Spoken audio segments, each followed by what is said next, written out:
Previous lecture में हमने transport across the cell membrane को थ्योरी के थ्रू समझा था। आज हम इसको डायग्राम के थ्रू समझेंगे। ठीक, जो डायग्राम के थ्रू होते हैं क्या होता है कि कंसेप्ट जो है बिल्कुल क्लियर हो जाते हैं। ठीक, जैसे कि हमने उसमें समझा था carrier type process. Carrier type process में मैंने बताया था कि 3 टाइप्स के होते हैं, यूनिपोर्ट, सिम्पोर्ट एंड एंटीपोर्ट। जो यूनिपोर्टर होते हैं इसके अंदर क्या होता है कि जो ट्रांसपोर्ट होता है सब्सटेंस का, किसी भी सब्सटेंस का जो ट्रांसपोर्ट होता है, ये यूनिपोर्ट के अंदर किसी भी सब्सटेंस का जो ट्रांसपोर्ट होता है केवल सिंगल डायरेक्शन के अंदर होता है। एक सब्सटेंस का इसके अंदर क्या होता है, single substance in single direction. ठीक, ये सेल मेम्ब्रेन है और सेल मेम्ब्रेन को देखिए यहाँ पर ये कोई सब्सटेंस और ये इसको क्रॉस करके ट्रांसपोर्ट हो जाता है। तो यूनिपोर्ट में यूनि मीन्स क्या होता है, सिंगल। ठीक, और ट्रांसपोर्टर से ये वर्ड लिया गया है। तो ये हमारा क्लियर हुआ। अब हम समझते हैं सिम्पोर्ट। सिम्पोर्ट में क्या होता है कि कोई भी 2 सब्सटेंस होते हैं, वो क्या करते हैं, एक साथ ट्रैवल करते हैं एक ही डायरेक्शन के अंदर। ठीक, दूसरा समझते हैं एंटीपोर्ट। एंटीपोर्ट में क्या होता है, 2 सब्सटेंस होते हैं, वो ट्रैवल करते हैं लेकिन अपोजिट डायरेक्शन में। ठीक, इसका एक बहुत अच्छा एग्जांपल है, जैसे कि हमने सोडियम पोटेशियम पंप पढ़ा था, वो इसका एक बहुत अच्छा एग्जांपल है। और इसमें हमने एक पढ़ा था सेकेंडरी एक्टिव ट्रांसपोर्ट प्रोसेस। उसमें क्या होता है, सोडियम और ग्लूकोज ट्रांसपोर्ट होते हैं एपिथेलियल सेल्स ऑफ इंटेस्टाइन। ठीक, तो अब हम डिस्कस करेंगे sequence of event in the endocytosis. हमने वहाँ पर वेसिकल ट्रांसपोर्ट भी पढ़ा था। वेसिकल ट्रांसपोर्ट में 2 चीज़ पढ़ी थी हमने कि एंडोसाइटोसिस होता है और एक्सोसाइटोसिस होता है। तो जो एंडोसाइटोसिस होता है इसका मतलब मैंने बताया था कि सेल ईटिंग कहते हैं इसको। इसके अंदर क्या होता है, जो सेल्स होती हैं वो बड़े बड़े मैक्रोमोलिक्यूल्स को एनगल्फ करती हैं। ठीक, अब इसको डायग्राम के थ्रू समझते हैं किस तरीके से सेल्स जो होती हैं वो बैक्टीरिया को या किसी भी मैक्रोमोलिक्यूल्स को कैसे एनगल्फ करती हैं। तो सबसे पहला जो डायग्राम है एंडोसाइटोसिस का है। इसमें देखिए ये क्या है, ये लाइसोसोम है। ठीक, और ये क्या है, ये कोई भी फैगोसाइटिक सेल है। ठीक, ये सभी फैगोसाइटिक सेल हैं। इसकी स्टेप वाइज प्रोसेस है, इसको समझते हैं।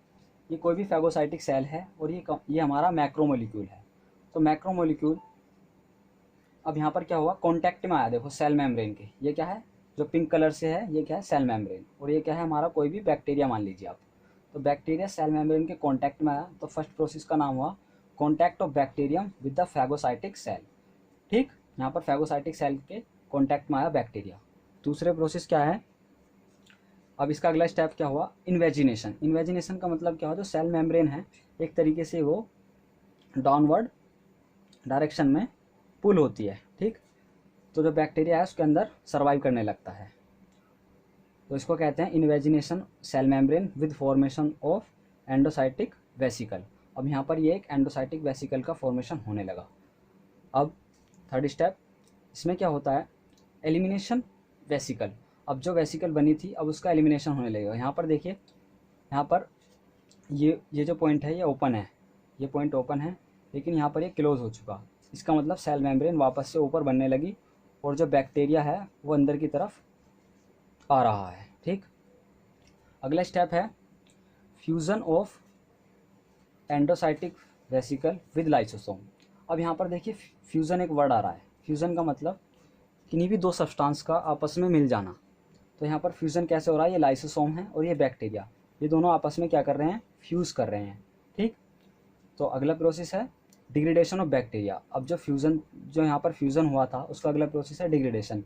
डिग्रेडेशन में क्या होता है कि जो लाइसोसोम होता है और जो बैक्टीरिया होते हैं वो दोनों डिग्रेड हो जाते हैं। डिग्रेड मीन्स एक तरीके से वो टूट जाते हैं छोटे छोटे मॉलिक्यूल्स में। तो इस तरीके से सीक्वेंस हुआ एंडोसाइटोसिस का। ठीक, अब हम समझेंगे सीक्वेंस ऑफ एक्सोसाइटोसिस। यहाँ पर मैं एंडोसाइटोसिस में एक नोट्स क्लियर करना चाहता हूँ। यहाँ पर तो सब्सटेंस जो है वो सॉलिड है, जो बैक्टीरिया है वो सॉलिड है। ठीक, तो इसको हम नॉर्मली एंडोसाइटोसिस कहते हैं। लेकिन यदि सब्सटेंस हमारा लिक्विड फॉर्म में है तो उसको पिनोसाइटोसिस कहते हैं। देखिए नोट्स को डिस्कस करते हैं। If the substance ingested in the solution form, this process is called pinocytosis और सेल ड्रिंकिंग। ठीक, क्योंकि सब्सटेंस लिक्विड है तो इसलिए हम इसको सेल ड्रिंकिंग कहेंगे। यहाँ पर सब्सटेंस सॉलिड था, इसको हम सेल ईटिंग कहेंगे। ठीक, अब हम डिस्कस करेंगे sequence of events in the exocytosis. ये जस्ट अपोजिट होता है एंडोसाइटोसिस का। उसके अंदर क्या हो रहा था, कोई भी मैक्रोमोलिक्यूल सेल के अंदर आ रहा था। इसके अंदर क्या है कि कोई भी मैक्रोमोलिक्यूल जो है वो सेल से बाहर की तरफ ट्रेवल करेगा। ठीक, तो जो सीक्वेंस ऑफ इवेंट है एंडोसाइटोसिस का, इसके अंदर 4 स्टेप हैं। फर्स्ट स्टेप क्या होता है, सिक्रीशन ग्रेन्यूल। ये जो ग्रेन्यूल है इसके अंदर हमको इसको सिक्रीट करना है, इसका सिक्रीशन स्टार्ट होता है यहाँ से। यहाँ पर क्या होता है, सबसे पहले फ्यूज़न होता है सेल मेम्ब्रेन के साथ। ये भी फैगोसाइटिक सेल है और ये क्या है, इसकी सेल मेम्ब्रेन। तो सेल मेम्ब्रेन के साथ क्या होता है, इसका फ्यूज़न होता है। उसके बाद क्या होता है, एलिमिनेशन ऑफ लेयर। जो लेयर बनी है उसका एलिमिनेशन होने लगेगा, मतलब कि लेयर टूटने लगेगी। जो सेल मेम्ब्रेन है यहाँ पर वो ब्रेक होने लगेगी। और अगला प्रोसेस है फिजन। फिजन मीन्स दो सब्सटेंस का, एक सब्सटेंस का दो सब्सटेंस में टूट जाना। तो यहाँ पर देखिए जो बैक्टीरिया था उसका फिजन होने लगेगा, मतलब कि वो बाहर की तरफ ट्रांसपोर्ट होने लगेगा।